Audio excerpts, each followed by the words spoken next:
Hey everyone, Seth Campbell here. Welcome back to Segway Plays The Legend of Zelda The Wind Waker. Well, at long last, it's time for the bonus episode tackling the notorious, the infamous, the bane of many gamers' existence, Nintendo Gallery. And here we are, most of the way through our second quest. I have already turned in a pictograph of the Helmarock King, which of course was the photo that I took in the first quest, but lost because of memory card corruption problems. This is actually an extra picture. I've already turned in the photograph, so I can delete it. So I have all but 2 figurines that you can bring pictographs for, already assembled in these rooms.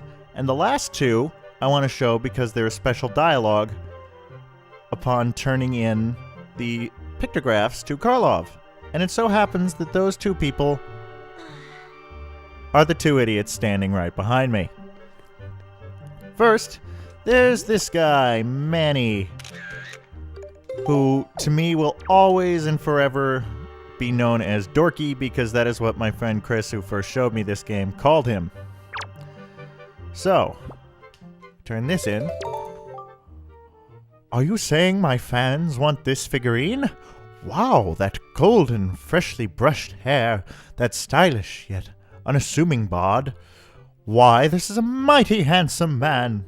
Mercy, my very soul compels me to make a figurine from this picture. Please permit me to sculpt this. It will be a jewel of a figurine. Alrighty, as usual, you'll have to wait until tomorrow. I bet you're looking forward to seeing what you're going to get. If you say so. So, now per usual, we go outside, turn night to day, and I'll see you back here. Just a note, before that cut I said turn night to day, but it's actually turn day to night and then night to day, or vice versa. You have to do it twice. A full day has to pass. Welcome, Link. The figurine you request is ready. Okay, this is the same thing he always says. And so now the very last one is a pictograph of Karlov himself. Now, obviously, you can't get a full body photo of him because he's standing behind his desk. But he knows what he looks like. Beautiful, breathtaking, sublime. The shiny pupil, the smooth, supple skin. Who is this and where can I find such beauty existing in the world? Why, this is beauty incarnate. Mercy, my heart bubbles over with the undeniable compulsion to create a figurine from this work of art. Please permit me to sculpt this. It will be a jewel of a figurine. Yeah. This guy has no self-image problems, to put it mildly. Well,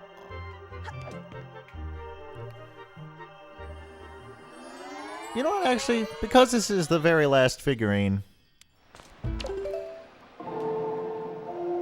I'll show the day-to-night transition and talk a little bit about it, because this was an exhausting thing to do. It took me several days,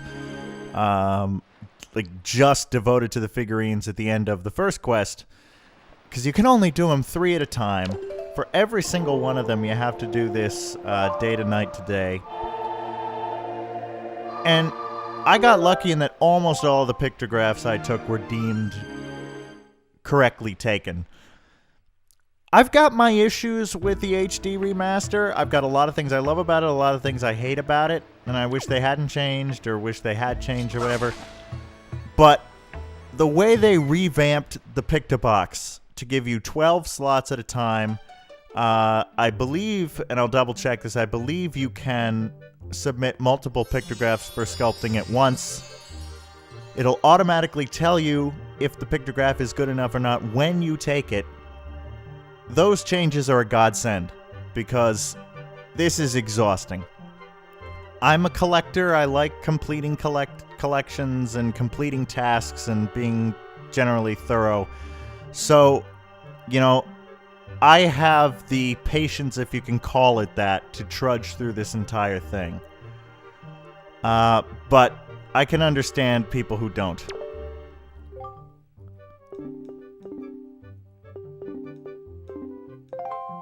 I think that's odd.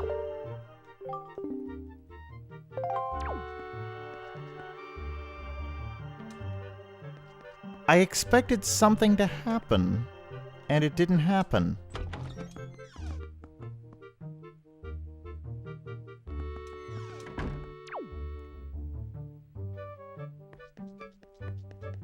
And now I'm really worried.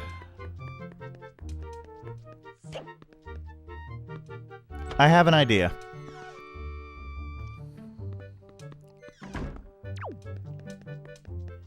Let's see if I leave and come back.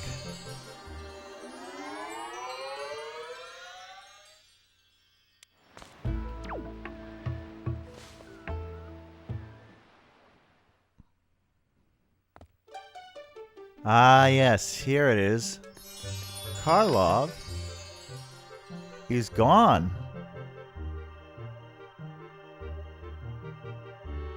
Where has he gone? Well, if we talk to Manny here... The manager guy is gone, you know.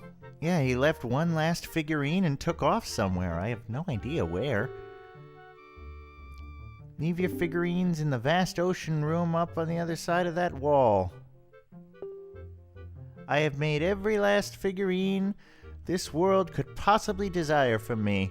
I have set out into the world in search of new inspiration to guide my hands. That's what was written here. So I guess this means you're the new master of the Nintendo Gallery, aren't you? It looks like you'll be with us for a long, long time. Well, I'll be counting on you, buddy. I'll be here every day. Great. We're in charge of this guy now. Yes, so when you submit all of the pictographs you possibly can to Karlov, and then go away and come back, he will have left one last figurine, and he will depart for waters unknown. So now that we have done every figurine we can, it is at long last time to show them all off, because what good is a collection if you can't show it to people? So, that's all that's going to be in this episode. So, if you're not interested in these figurines, then feel free to, I guess, just call it off here. But I'm going to be reading each description, and if there's anything noteworthy about certain figurines, I will be noting those noteworthy things. So, I'm just going to go around the studio and click each one. So the first one is one of the pirates, and you get all of the pirates' figurines when you present a picture of Tetra.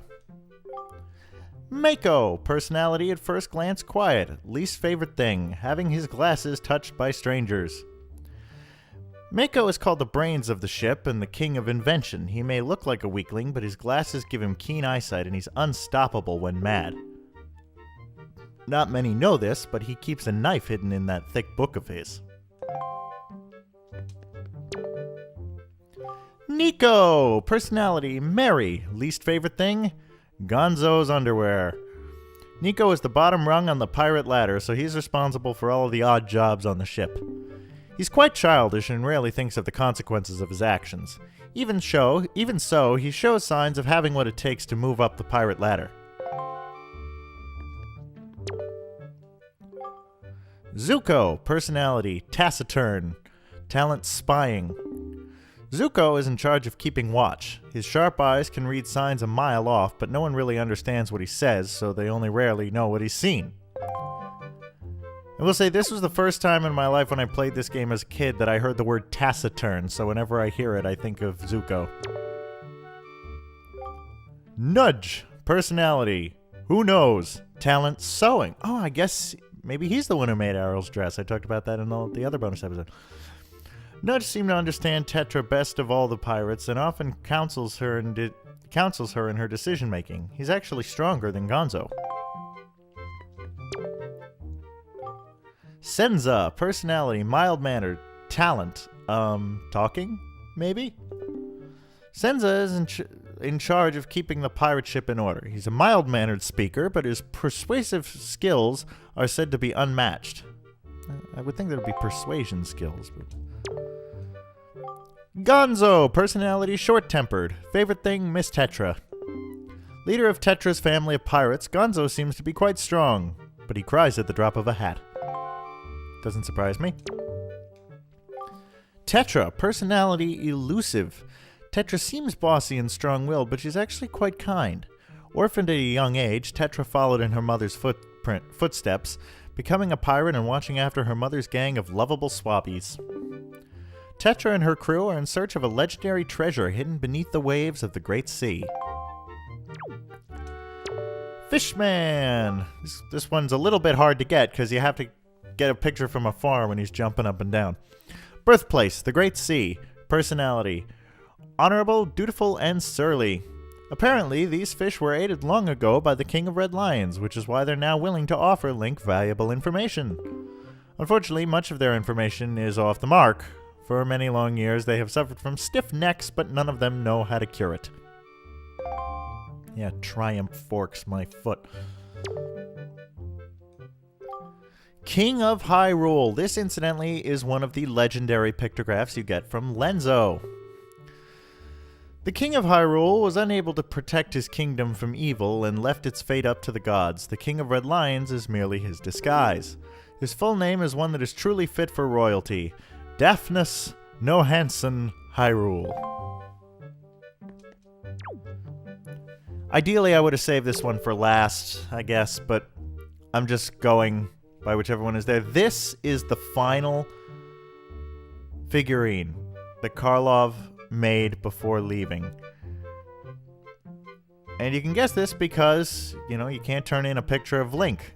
In the HD version, you can take a selfie, but to my knowledge, it does not work for a figurine. Link and the King of Red Lions. Birthplace, Outset Island. Favored hand, left. The hero of wind, Link uses the Wind Waker to control the wind and sail the seas on his mysterious boat, which is actually the King of Hyrule. Surprisingly, he seems to have an unnatural interest in figurines and has at last completed his collection. He is now the master of the Nintendo Gallery.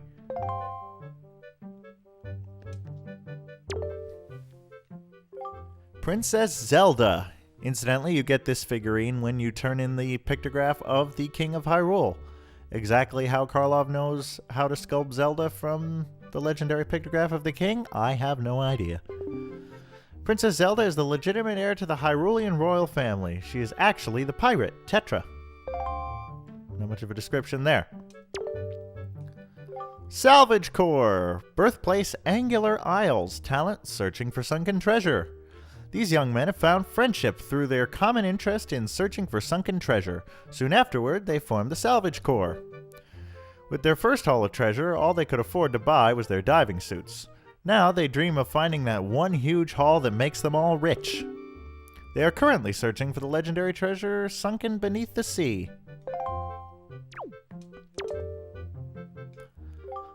Salvatore.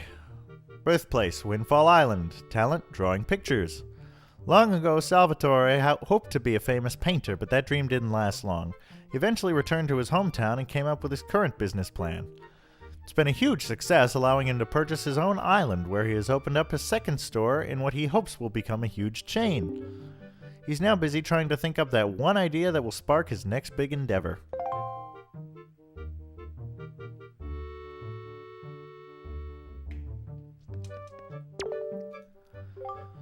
Loot the Sailor. Birthplace, Windfall Island. His only fear? The mermen.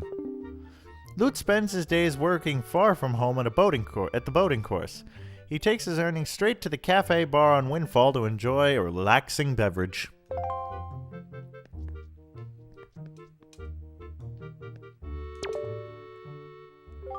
Beetle. Birthplace, unknown. Favorite thing? Bugs, especially beetles. A businessman by nature, Beetle's sales pitch is unmatched. He hopes to open a chain of trading posts where people can buy, sell, or trade anything.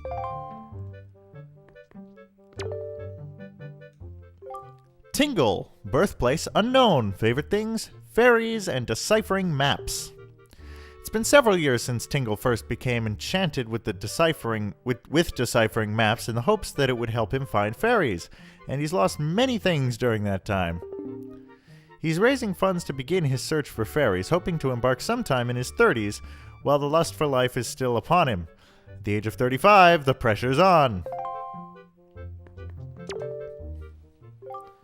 Ankle, birthplace unknown, favorite proverb. One may as well hang for a stolen sheep as for a stolen lamb. That's a bit dark for an all ages game. Since being taught how to decipher maps by his older brother Tingle, Ankle has been supporting his good-for-nothing twin brother Knuckle. The only time he feels he can truly be himself is when he's tending to the Tingle Island flower garden. David Jr. Birthplace, Windfall Island. Occupation, treasure hunter. 17-year-old David Jr. set out to sea with dreams of finding a treasure of the ghost ship that his now-deceased father once saw. He gets seasick quite easily and was in just such a state when he awoke in a daze on Tingle Island. Ankle told him that self comes before wealth, and he's been working in the tower ever since. He really hates the uniform. Yeah, so David Jr. here is not even a relative of Tingle. You gotta feel bad for the guy. Now, this, I was debating whether to save this for a video featuring the Tingle Tuner or not, but having no way to record that, I elected not to because I wanted to show the completed Nintendo gallery. This is Knuckle, the other Tingle brother. The only way to get him to appear in this version, you can get him to appear in the HD version differently. The only way to get him to appear in this version is by taking on a couple of small side quests on the Tingle Tuner. And once you do those, he will appear on Tingle Island. This pillar, the pedestal for his figurine, is not even here. And if you turn in all other pictographs, with the exception of Knuckle, you will then not be able to get Knuckle because Karlov will have left. I do hope someday to be able to show the process of making Knuckle appear, but at the moment I don't have the means to do so. Knuckle, birthplace unknown, occupation carver. Knuckle is another of Tingle's younger brothers. He happens to be Ankle's twin. He finished carving Tingle Tower when he was 10 years old. The head is his studio. Supposedly, he felt unsatisfied completing his collection without this figurine. He loves his special vertically aligned Tingle Tuner.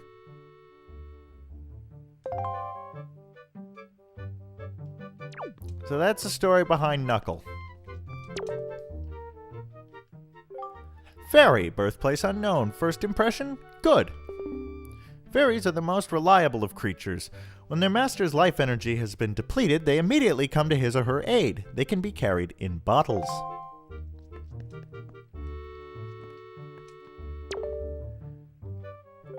Great Fairy. This is another of Lenzo's legendary pictographs. Birthplace, Angular Isles. Talent, powering up. The 7 great fairies who are destined to aid the great hero by increasing his powers are hiding in 7 different reaches of the Great Sea. This is cool. This is really, the only time you get to see them together in their different color schemes, and I love how they're, I don't know what you'd call it, like tails or robes or whatever have different colors on the bottom of them. I think it's very cool.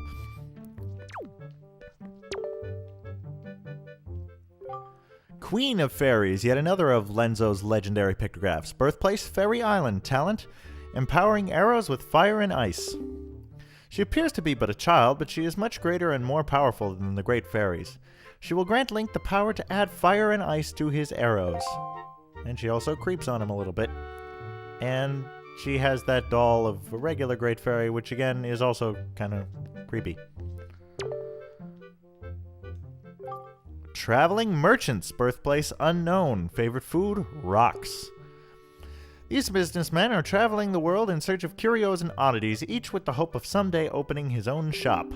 Nobody knows where these wandering merchants have come from or where they're headed. Where did you come from? Where did you go? Where did you come from? Traveling Goron merchants. Okay, that's not how that song goes.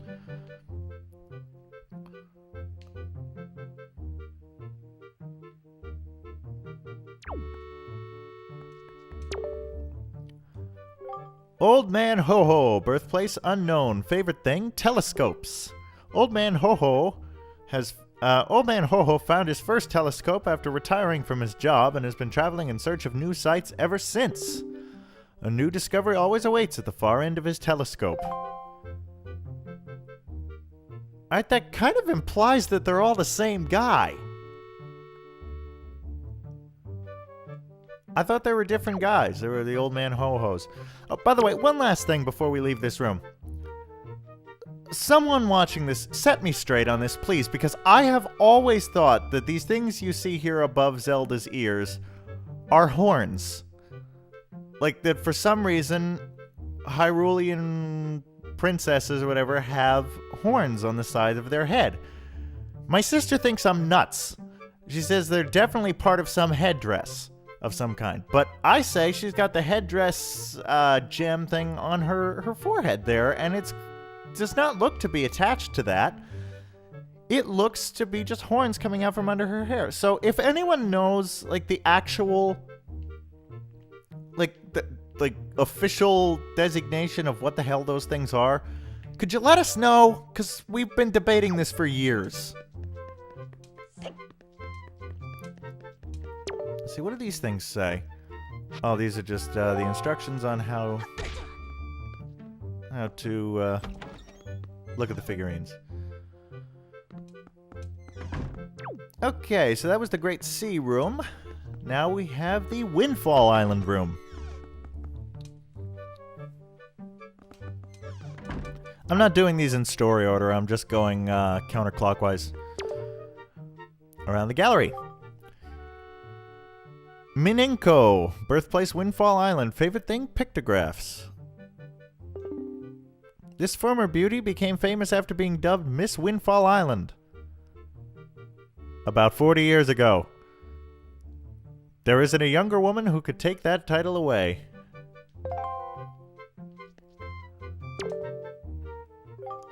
Missy, birthplace Windfall Island, her son, Dampa the Sailor.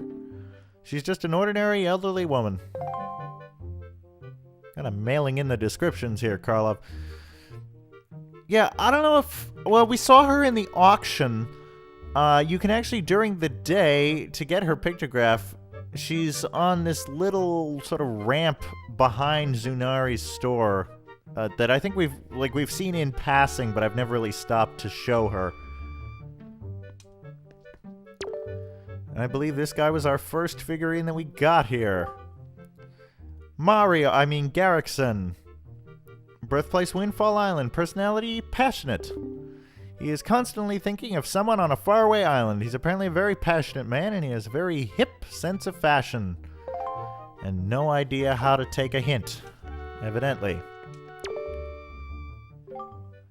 Kreeb. Birthplace Windfall Island. Least favorite proverb. Only smoke and fools love high places. I've never heard that proverb. Is that a real proverb? This young guy's trademark is his yellow hat. He seems to have an unusual interest in the town's Ferris wheel and lighthouse. The guy I meant to click on in the first place. Anton! Birthplace Windfall Island. Favorite activity, kickboxing? Okay. The reason his second favorite hobby is taking walks is because it keeps his legs in shape. He's had his eye on a certain young lady lately.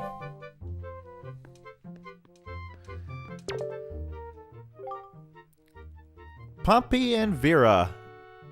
And again, in these figurines where there are multiple people, you only have to take a pictograph of one of them. Birthplace Windfall Island, hobby gossiping. Pompey and Vera are the town's most talkative pair of ladies, and they are always spreading idle gossip. Lately, they've been obsessed with Lenzo.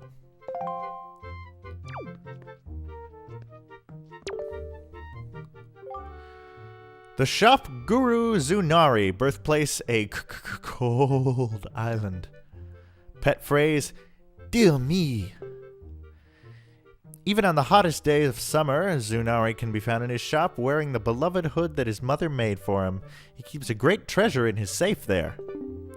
On a side note, he turns 40 this year and is now recruiting for a wife.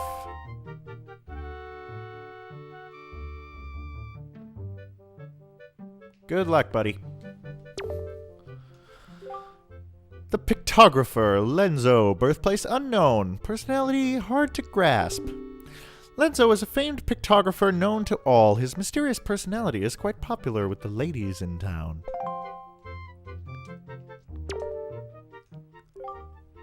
Tot, birthplace Windfall Island, talent, dancing and Elvis impersonations. This young fellow dreams of becoming a professional dancer. He dances before a strange stone monument day and night. This smooth dancer may still be practicing, but he's also recruiting for a partner.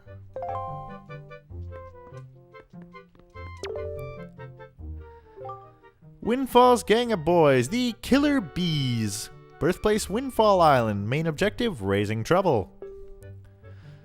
This small gang of 4 calls itself the Killer Bees. Starting from the left, the members are the leader Ivan, a very talented and reliable leader. Leave all tree climbing to him. Jin, the fox, Ivan's quick-witted advisor. His wry insults can be hard to take. Jan, the blue hair, uses his innocent looks to avert trouble. He's the Killer Bee's thug. I thought Jan was a girl. My bad. The pig-nosed John Roberto secretly aims to be the next gang leader. He was raised in a bourgeois family and has developed into a terrible little tyrant. When these 4 are together, they fear absolutely nothing.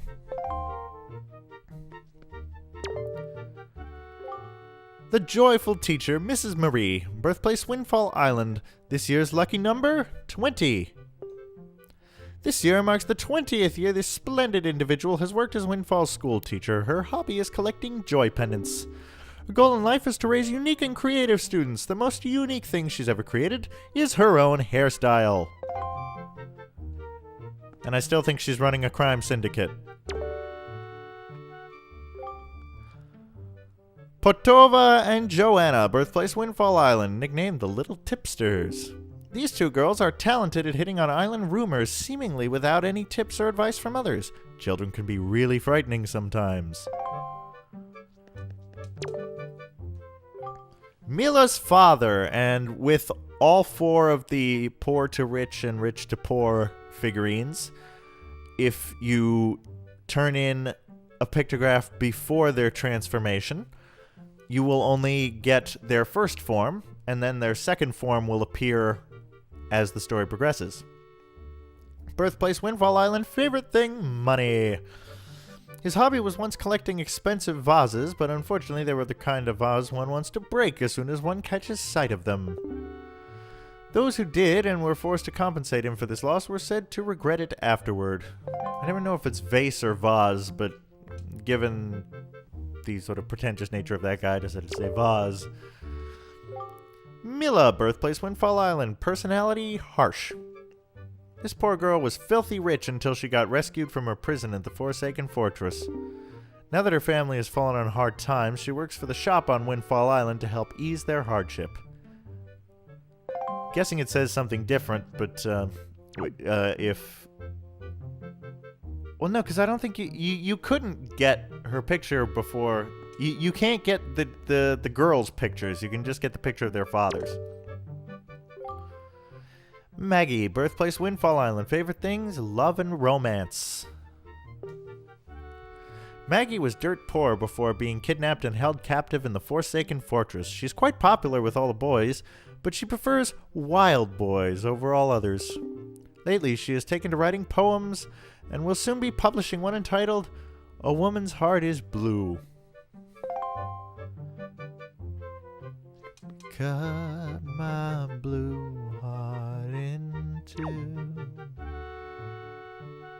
You know, actually, I better explain that reference, the one I just made. I rarely explain my musical references, but that's a version of Nostalgia by Emily Barker and the Red Clay Halo. The original version says, tramwires cross Melbourne skies, cut my red heart in two. But a version was recorded by Emily Barker for the TV series Wallander with Kenneth Branagh that I absolutely love.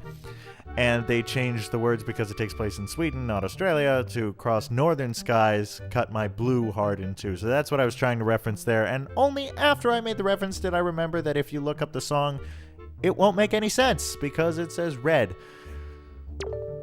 My bad. Maggie's father, birthplace Windfall Island. Personality, not particularly good. Surprisingly, Maggie's father is quite confident that he is the epitome of fashion. It would probably be more accurate to say that the clothes he wears are distinct. It's a very distinctive look. He seems to especially like vintage clothes and jewelry. Gummy the Sailor, birthplace Windfall Island, favorite spice pepper. No one knows where he gets his spending money from, but this nifty sailor spends night after night unwinding at the auction. Kane the Sailor, birthplace Windfall Island, favorite occupation artist. Long ago, Kane longed to be an artist or sculptor, but circumstances in his home life forced him to become a sailor. He's still critical of all artistic expression, though. Dampa the Sailor, birthplace Windfall Island, favorite animal pigs. Dampa recently got some pet pigs, and now they're all he can think about. He really confirms the old adage about pets and their owners.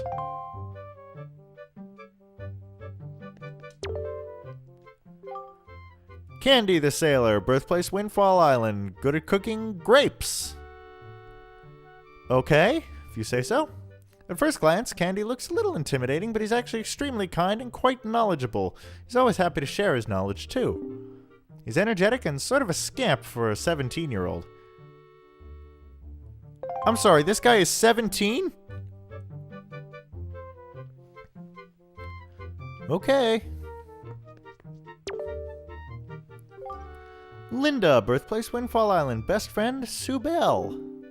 Lately, her childhood friend, the delicate Camo, has become smitten with her, but she's apparently completely oblivious to his feelings.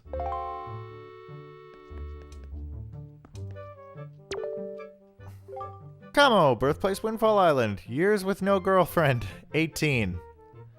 Hey buddy, I got you beat. I was single for the first 22 years of my life, and I'm sad to say, actually, I am, as of recently, single again. Which is its own story. I'm still very, very close friends with my ex-girlfriend, and I still get to see Missy the dog all the time, but she doesn't live here anymore, so unfortunately she won't be interrupting Let's Plays anymore. Anyway, that's my own sad story. Back to this guy's sad story. Ever the romantic, Camo loves to gaze at the night sky. He and his dear friend Linda were once classmates at Mrs. Marie's school. Hang in there, buddy. The Potion Master, Doc Bandom, birthplace Windfall Island, favorite food, chew jelly. Doc Bandom spends his days researching choo-choos in his potion shop. He visits Paw Print Isle now and then to collect the chew jelly he uses to make his potions. He considers himself a potion artist, and like an artist, he's quite whimsical.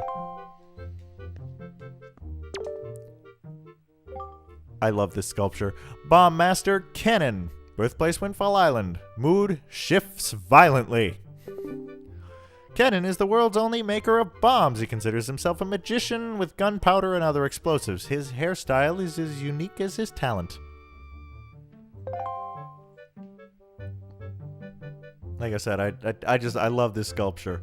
The way that, because they do the before and afters, but the way they do this one in particular, I find it hilarious.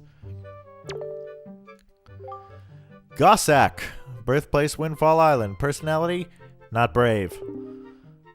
There isn't much to say about Gossack. Really mailing it in, Karloff. Jillian, birthplace Windfall Island. Workplace, the cafe bar. Jillian manages the cafe in place of her now ill father. It seems she once had a boyfriend, but that info is top secret. Well, if you remember, and I wish I could remember which episode of the Let's Play this came up in, because I would direct you to it. One of the fishmen said something about spending his days with Jillian. So, leave you to ponder that. Sam! Birthplace Windfall Island. Favorite spot? The Sea View Bench. Hello, Mr. Saturn. Here's my sister's cat invading the premises again. Hello, Mr. Saturn. He thinks that a little composure is of the utmost importance in life. Sam's a card-carrying member of the Joyous Volunteer Association. What do you think, Mr. Saturn?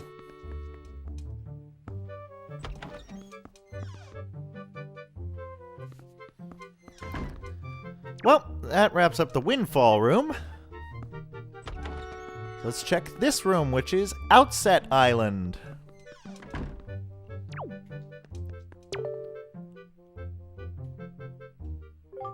Crab. Birthplace unknown. Talent, crab walking. These creatures are crabs, plain and simple. Yes, you find these on a lot of the beaches. I do love the ornate shells they have, though. I'm terrible at crab walking, by the way. When I work with a personal trainer, that was always my least favorite exercise he'd have me do. Mesa, birthplace Outside Island. Personality, slacker. Mesa performs his chores at very much his own pace. His vegetable patch is always full of weeds, and he spends most of the year trying to clear it out. He's surprisingly timid and often can't fall asleep at night. He's currently looking for a wife. Jabun. And this is another legendary pictograph from Lenzo. Birthplace Greatfish Isle. Water spirit. Jabun can only speak Hylian, so hardly anyone understands a word he says.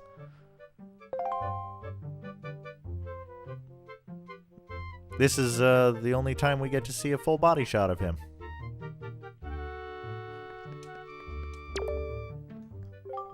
Orca. Birthplace Outside Island. Talent, swordplay. In his younger days, Orca had hoped to be a swordsman, but he suffered a serious injury that ended that dream. He soon returned to Outset and became a fisherman. On a ledge on one wall of his house is a memento from his days of training with a blade. Orca is a lifelong bachelor. Seems to be satisfied with his lot in life, though, which is good. You know? You don't always get to follow the dream you thought you had, but sometimes you can make it work anyway. Sturgeon. Birthplace Outset Island. Personality, extremely serious. Known as Outset's living encyclopedia, Sturgeon is quite wise, boasting an abnormally high IQ. He has extremely sensitive nerves, quite the opposite of his younger brother Orca, who lives downstairs. Surprisingly, Sturgeon was an accomplished swordsman in his youth. Now, very interesting.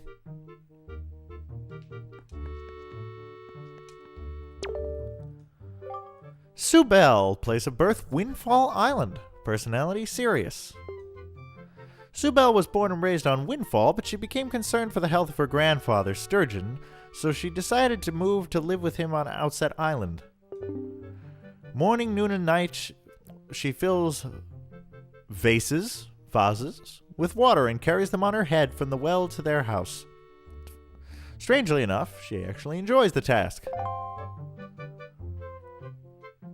Surely there's got to be a more efficient and less dangerous way of carrying those, though.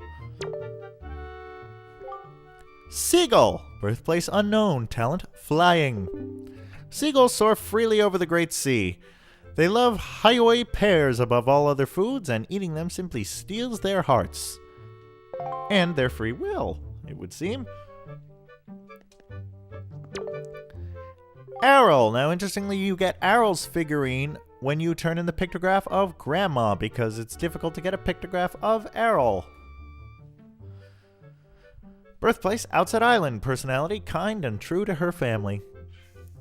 Links... Oh, jeez. I forgot to turn that thing off. I don't even know what it is. It's like an automatic air freshener or something. It goes off every half hour or so, and it scares the bejesus out of me every time. I was planning to turn it off. I forgot. Link's energetic younger sister is adored by all who meet her. Her current goal is to learn how to fetch water so she can help out her grandmother. Her most treasured belonging is a telescope bearing a drawing of a seagull. Link's grandma. Birthplace, Outset Island. Personality, worrywart. This kind old woman works hard to raise her 2 grandchildren. She's a very talented cook. Her special elixir soup is sure to raise anyone's spirits. She can also be somewhat mischievous and enjoys playing the occasional prank on Link. Like these heroes' new clothes of hers. Wild pig, birthplace unknown, talent, digging holes. Wild pigs are found primarily in the fields of Outside Island. They love all-purpose bait above all other foods, and when they eat it, they can't help but tear into the earth. Now, curiously, the big pig in this sculpture is pink, whereas the big pig on Outside Island is black. So I don't know what happened there, but Rose, birthplace Outside Island. Favorite thing? Animals. The mother of Joel and Zill, Rose is a woman of refreshingly simple tastes, but she's a demanding mother. She has the bad habit of trying to laugh her way out of lies. Okay, that's an interesting piece of knowledge about her. I wonder what she has to lie about. Abe, birthplace Outside Island, greatest treasure his family. Abe is a family man who takes good care of his wife and 2 kids. In his younger days, his dashing good looks and baritone voice made him quite the ladies' man. Then one day, he was instantly smitten by a woman named Rose. Even though he was consistently rebuffed, he persisted and finally convinced Rose to marry him.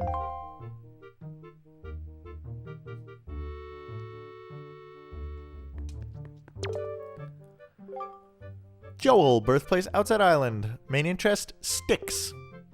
Joel's dream is to grow up as soon as he can so he can jump across boulders just like Link. Both he and his younger brother Zill distinctly resemble their father. Zill, birthplace Outside Island. Talent, sniffling. Zill is a hyper-inquisitive young boy who speaks his thoughts as soon as they come to mind. He can often strike a nerve without realizing it. He likes to imitate his older brother Joel, and strangely enough, it seems that he actually lets his nose run on purpose. That is disgusting, and you should be ashamed of yourself. Well, that is the outset room.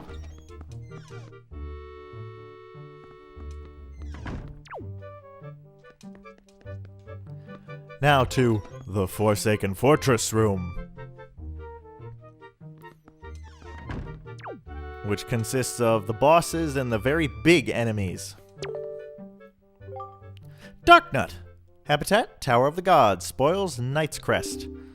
These mighty knights are protected by heavy-duty armor. Rather than attacking from the front, it might be best to slip around behind them and cut their armor off.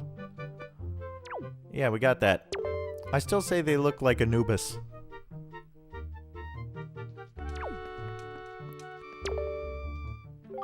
Darknut, with a shield. Habitat, Earth Temple. Spoil, Knight's Crest. These knights are well protected by their round bucklers and mighty armor. If you use a parry attack to jump up and knock off their helmets, it'll spell their doom. Mighty Darknut. Habitat, Hyrule Castle. Spoil, Knight's Crest. These are Darknut captains. Some wear capes that must be burned or cut off before their armor straps can be cut. These guys are very fearsome, as we've seen.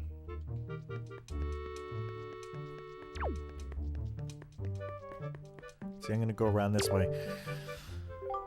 Godhan, the Great Arbiter. Habitat, Tower of the Gods. Effective weapon, arrows. This monstrous machine was created by the gods as a trial for the great hero. You can drop it to the ground only by piercing its hands and face with arrows. Once it has fallen, you can defeat it by immediately tossing a bomb inside it. Oddly enough, arrows occasionally drop from its nostrils.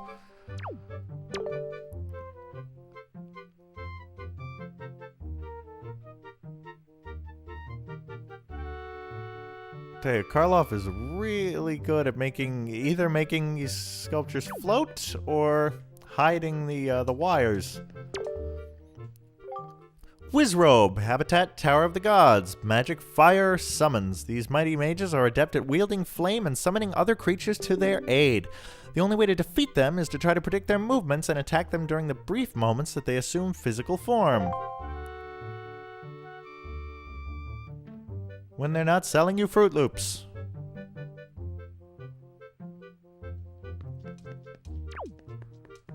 Okay, now we'll go... Well, I guess we'll do this guy first. Wizrobe, Habitat, Wind Temple, Magic, Summons.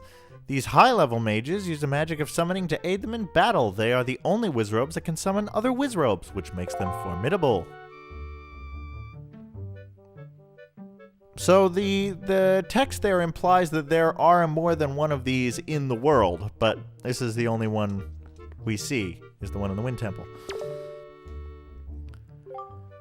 Phantom Ganon, Habitat, Forsaken Fortress, effective weapons, light arrows, master sword. This is a phantom that Ganondorf created in his own likeness. Use your sword to knock back the balls of magic that he hurls, and then attack him when he's stunned. Actually, you can also use empty bottles to deflect his magic attacks. I believe we talked about that, but if we didn't, yeah, you can use empty bottles. It's a little more immediate a response than with the sword, so if you're having trouble with the timing, maybe it's worth a try. Moblin, Habitat, Forsaken Fortress, spoils skull necklaces. These mighty enemies swing their long spears with the greatest of ease. They've knocked Link around with that attack countless times. Yes, they have.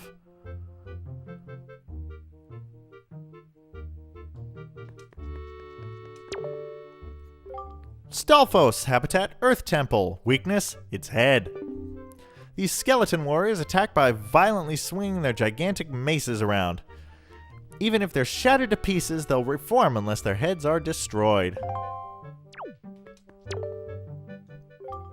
Jalhala, Protector of the Seal. Habitat, Earth Temple. Underlings, pose. This gigantic ghost rules over all pose. After reflecting light onto it with the mirror shield, you can lift it and throw it around.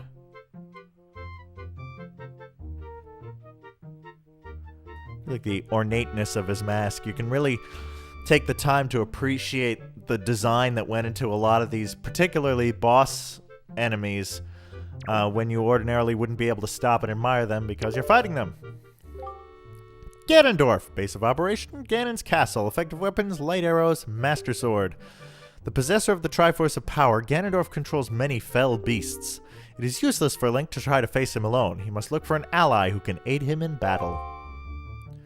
Ganondorf is a figurine you can get two ways. You can get it from Lenzo as a legendary pictograph, or you can also take your own pictograph during the final battle, save and quit without finishing the final battle, and restart the game before the final battle, but still possessing the pictograph you took because you saved, and then you bring that pictograph to Karlov. The Helmarak King, the one who spoiled my attempt to get all the figurines in the first quest, the first playthrough. Thanks to memory card glitches, although it's not really his fault, and my god, I love the design of this bird. Even if you can see behind the mask, he is just a giant chicken. The monstrous Helmarak King, Habitat, Forsaken Fortress, Master, Ganondorf. The Helmarak King is a monstrous bird that has been fitted with a mighty steel mask. Once the mask has been split with a hammer, its tender beak will be revealed. Speaking of beautiful designs, let's get a load of this. Mothula, Habitat, Forbidden Woods, effective weapons, Deku Leaf, projectiles. This gigantic moth scatters its scales through the air.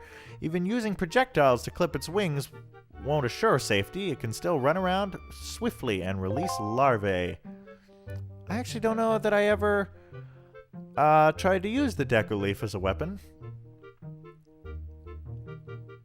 But those ornate wing designs, my god, they're beautiful.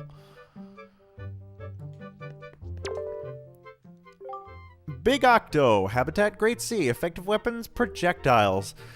There are said to be 6 of these legendary giant squid. Octopus or squid, who knows? In different reaches of the Great Sea, when ships pass by, they create tremendous currents to try to sink them. The only way to escape is to shoot all of their weak spots, their eyes, with projectiles before being sucked in. So yes, this is one of the 12-eyed variety that we get the sculpture of. Goma, Habitat, Dragon Roost Island, effective weapon, grappling hook. This gigantic shelled insect inhabits areas of lava and magma. The only way to penetrate its hard bioarmor would be to drop an entire sheet of bedrock on it. I was always a little confused by the coloring of this figurine, because it seems a little different to me. Like, during the battle, he seemed more I guess, yellowish orange. But then again, the lighting in that room was very weird, so that's probably it. This could very well be what he would look like in normal lighting. Kali Demos habitat. Forbidden Woods. Favorite thing? Makar. This plant monster is a giant parasite that lives in the depths of the Forbidden Woods. Only by cutting loose all of its disgusting tentacles with the boomerang will its tender core be revealed. And talk about little details. There is a little Makar on one of the leaves. Like, whoever designed these figurines specifically in the game development had to have been having a tremendous amount of fun. Mulgara, Protector of the Seal. Habitat, Wind Temple. Effective weapon, Hookshot. This evil guardian burrows deep into sand. Use the hookshot to draw out its tender tongue, then slash at it with your blade. There you go. Better look at this.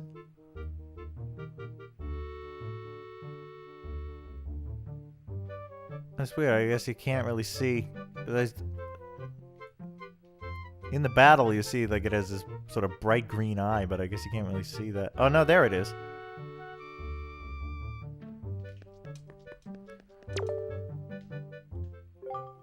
Puppet Ganon. Habitat, Ganon's Castle. Effective weapon, light arrows. This is a gigantic marionette created by Ganon himself. It transforms into 3 different shapes, but all are vulnerable to rays of light. Rather than shooting randomly at it, try to deduce when it can be easily targeted and then take advantage of your chance. That can still be tricky, as we saw.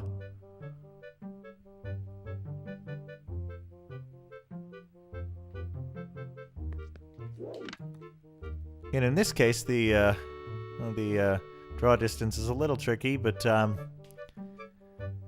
you can see those strings do appear to go into the ceiling.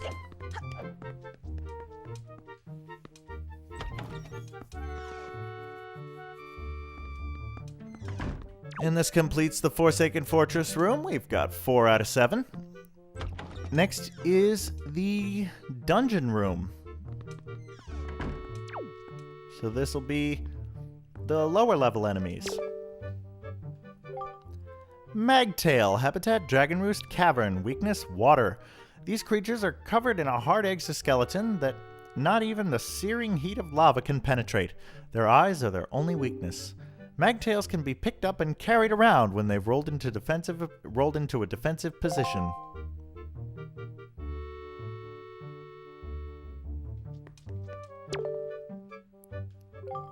Floormaster. Habitat, Forsaken Fortress. Personality, surprisingly lonely. Well, that's sad.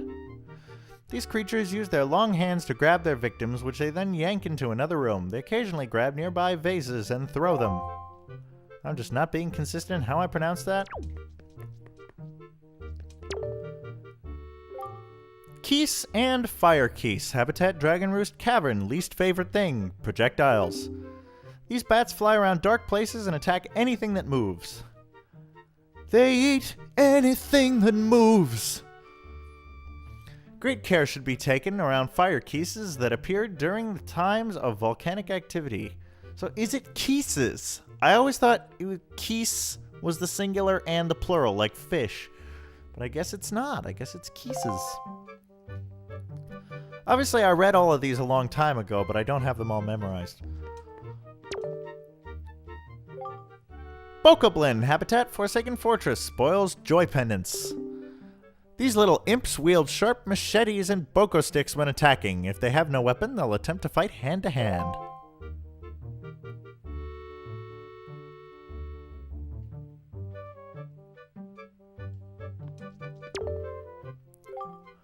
Red Bubble and Blue Bubble. Habitat, Tower of the Gods.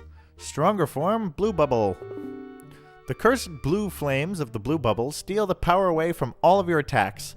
Bubbles can easily be blown away by the Deku Leaf.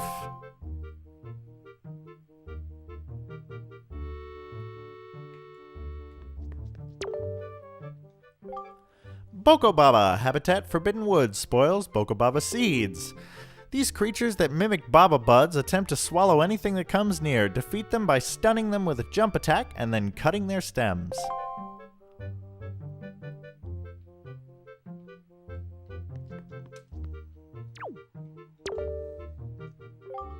Rat. Habitat, Forsaken Fortress. Favorite food, all-purpose bait.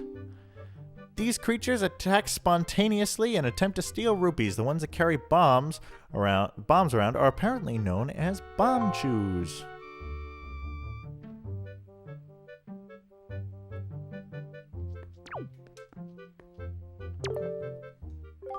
Mini Blin. Habitat, Forsaken Fortress. Talent, herd movements. These little beasts are quick and agile. They scurry along walls and gather in great numbers. You should deal with them individually so they don't surround you.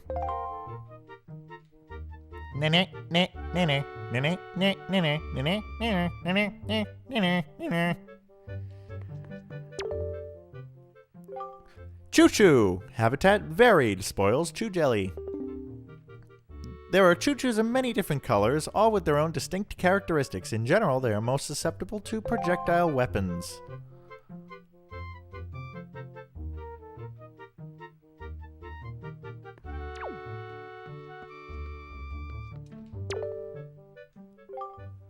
Peahat. Habitat, Forbidden Woods. Talent, rotating. These strange creatures use their propeller-like wings to float in midair. They can be easily knocked out of the sky with either projectiles or a Deku Leaf.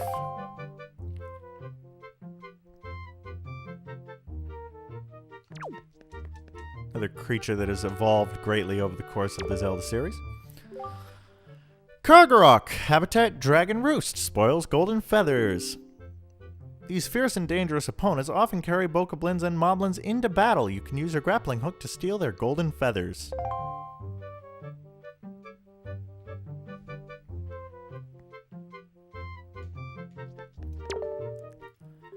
Sea Hat. Habitat, the Great Sea. Weakness, projectiles. These tremendous flying fish, I guess you can say they're fish, can be found only on the Great Sea. They tend to ram ships and knock their prey into the sea, so it is best to attack them from a distance. I guess they're kind of fish-like, pufferfish.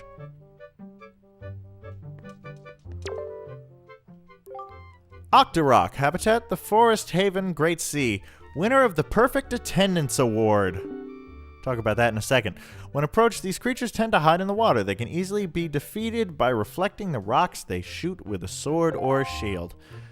Perfect Attendance Award means that at this point in time, they had appeared in some varying form or another in every Legend of Zelda game. Sadly, that streak was broken by Twilight Princess, a game in which not one form of Octorok appears. So they no longer can claim the Perfect Attendance Award. And honestly, I care about this probably more than I should. I wish Nintendo had found a way to shoehorn in just one Octorok somewhere into that game. It's a big game. It's got tons of things. Maybe replace the spiders that scare the living daylights out of me and render me basically unable to play that game because of my crippling arachnophobia. Replace those with Octoroks. Still got, 8 legs. You can do something with that, can't you? Octo, But no. Georg, George. Habitat, the Great Sea. Weakness, projectiles. These so-called ocean killing machines are plentiful in the Great Sea. You should attack them with arrows or bombs before they're able to knock you into the sea.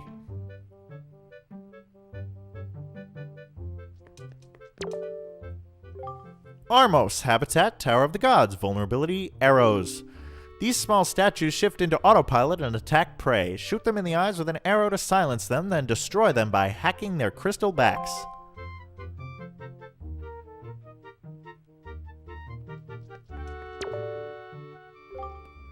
Armos Knight. Habitat, Tower of the Gods. Vulnerability, bombs. These auto-homing statues were created to deter intruders. To destroy them, you must toss bombs into their gaping mouths.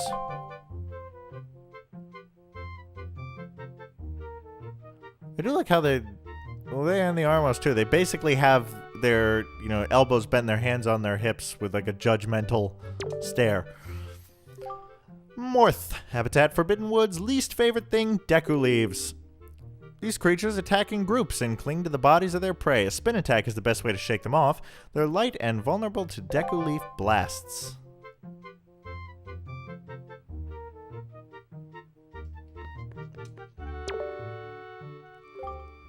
Poe, habitat Earth Temple. Best attack, possession. These ghostly creatures have no physical form, so physical attacks pass right through them. Shining light on them with the mirror shield makes them take form.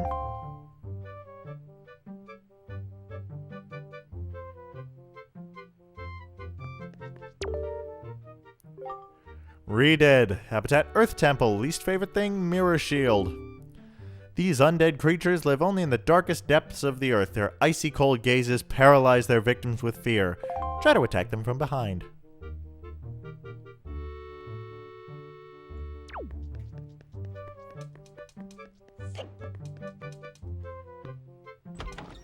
Well, that completes the dungeon room. There's 2 to go. The Dragon Roost room.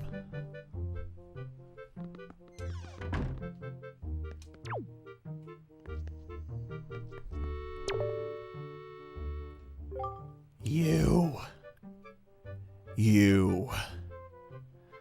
The one who ruined my childhood playthrough by inexplicably disappearing for absolutely no reason whatsoever.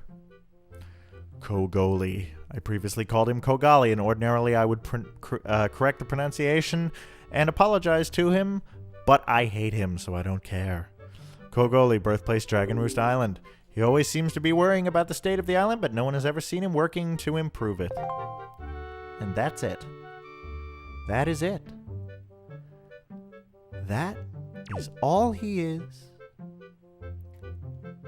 And that's enough to render your collection impossible to complete. Pashley. Birthplace Dragon Roost Island. Personality gentle. For reasons unknown, Pashley's always busy. Well, because he's working and is busy. Sket and Akut. Birthplace Dragon Roost Island. Occupation the Chieftain's Guards. Sket and Akut are said to be the number 1 and number 2 Ritos when it comes to talent and strength, which is why they're the Chieftain's Guards. The reason they get along so well is because they are childhood friends. Their style of speech can be considered somewhat antiquated.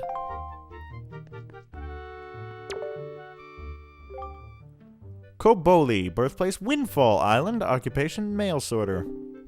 Koboli is a 3rd generation and a family of postmen, but rumor has it that an ancestor of his in an age gone by was also a postman. Huh.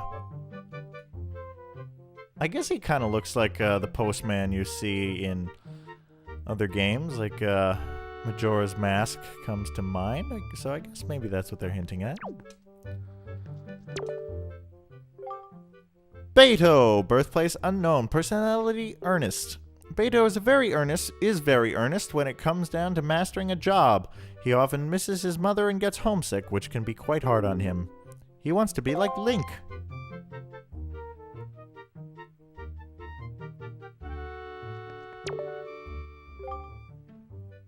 Husket, birthplace Dragon Roost Island. His biggest worry is getting a present for his girlfriend. He looks quite easygoing, but he's always thinking about his girlfriend. He values his friends tremendously. Quill the Postman. Incidentally, you get a figurine of Quill when you turn in the pictograph of the Rito Chieftain. Birthplace Dragon Roost Island. Personality dutiful and passionate. Quill has courage if nothing else. He is admired by his fellow Rito, and the chieftain places great trust in him.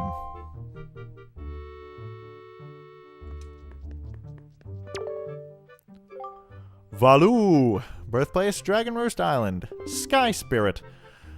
Valu has lived on Dragon Roost Island and protected the Ritos since long, long ago. He has a habit of speaking only Hylian, which only his attendant, Medley, grasps. We never do see him flying. What? No, yes we do. I'm an idiot. In fact, we just saw it very recently. Zephos and Cyclos. Birthplace Dragon Roost Island. Sibling deities who control the wind. Zephos and Cyclos are 2 light-hearted deities who teach Link the Wind's Requiem and the Ballad of the Gales. I'd be interested in hearing more about their I don't know, there are sibling disputes that we've heard hinted at, but I guess it was not to be. Ilari, birthplace Dragon Roost Island, occupation Windfall Island postman.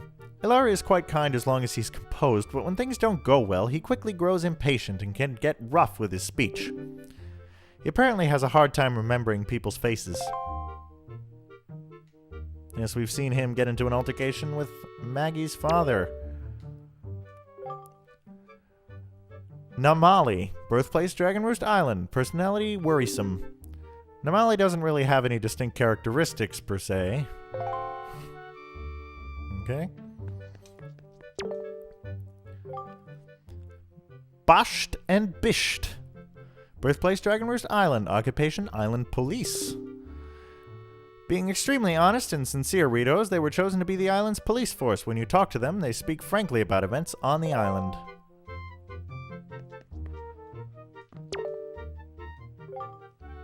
Obli, birthplace Windfall Island, hobby dressing up. Obli has such an unhealthy obsession with the Ritos that he's begun dressing as a Rito and running the famed Birdman contest. He's the older of the laudable brothers who host the contest. So yeah, I told you, these guys aren't actually Rito, which makes the whole thing even weirder. Willie, birthplace Windfall Island, hobby dressing up.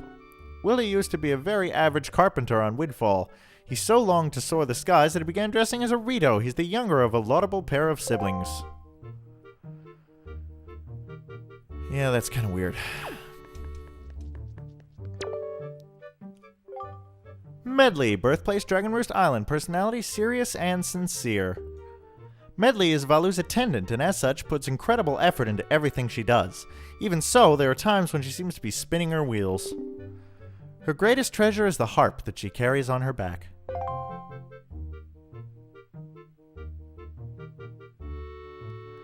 Note it doesn't mention her being the Earth Sage, because you might not know that yet, by the time you get her figurine. Laruto, which is another of Lenzo's legendary pictographs. Birthplace Zora's Domain. Long, long ago, the Zora sage, Laruto, offered up her prayers in the Earth Temple so that the Master Sword would continue to house the power to repel evil. So this is interesting for a few reasons, because... Okay, so the Zora became the Rito, we've got that, yet in the Legend of Zelda Breath of the Wild, the Rito and Zora appear simultaneously. Also, the Earth Temple in Ocarina of Time, which this game is, supposedly a direct descendant of, is watched over by a Kokiri sage, and it is in fact the Water Temple that is overlooked by a Zora sage. So I guess something happened in the hundreds and hundreds of years in between. People were reassigned, I guess. Maybe there was some downsizing in the Temple Prayer Guild. Who knows?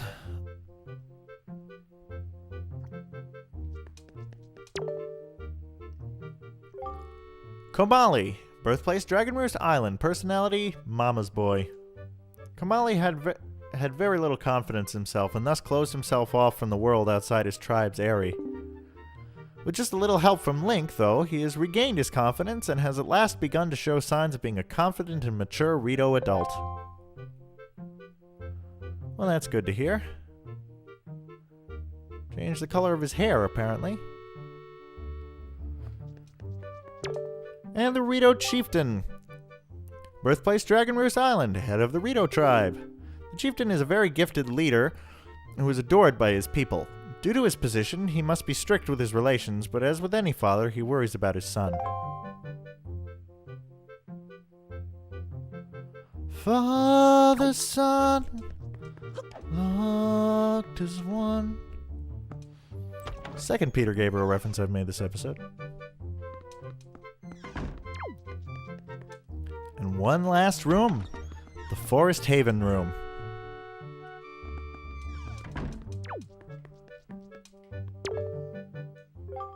Makar, birthplace, the Forest Haven, personality, frivolous. Makar is in charge of the musical performance at the ceremony held each year by the Koroks in the Forest Haven. The instrument he uses appears to be a cello, but is actually a violin.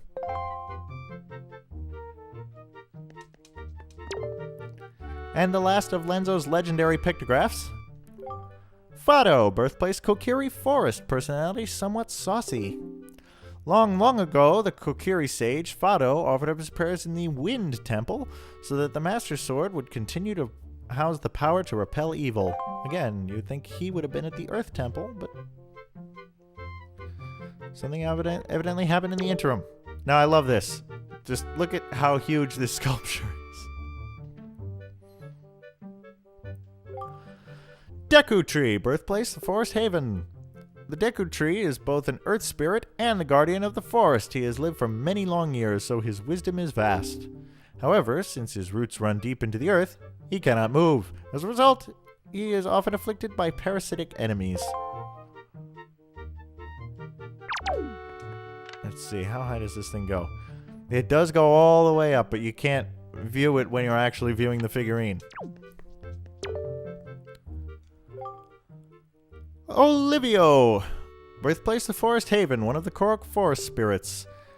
After the annual ceremony in the Forest Haven, Olivio flies off to a distant part of the world to sow tree seeds and raise new patches of forest.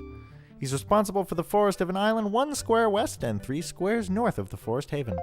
You'll notice, I think basically all of the Koroks have names that are related to a particular type of tree, and Olivio's olive. Hollow, birthplace, the Forest Haven, one of the Korok forest spirits. Even after the Korok ceremony, Hollow remains in the Forest Haven researching potion making. He'll make a potion that replenishes both life energy and magic power for you if you bring in Boko Baba seeds. Onjala, Manjala, Chowei!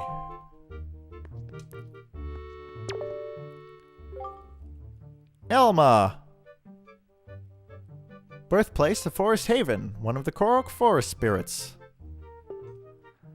After the annual ceremony in the Forest Haven, Elma flies off to a distant part of the world to sow tree seeds and raise new patches of forest. He is responsible for the forest on an island 5 squares west and 1 square north of the Forest Haven.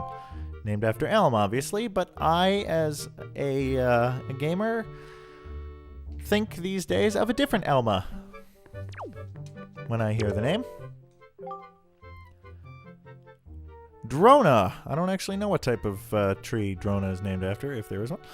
Birthplace Forest Haven, one of the Korok forest spirits. After the annual ceremony of the Forest Haven, okay, these are all basically the same. He's responsible for the forest of an island 1 square west and 1 square north of the Forest Haven. See, all the Koroks basically have the same description. Roan. Birthplace of Forest Haven, one of the Korok forest spirits. Responsible for the forest of an island 4 squares west and 4 squares north. Urch. Island 3 squares west of the Forest Haven and named after Birch, I believe. And he's got a little mushroom.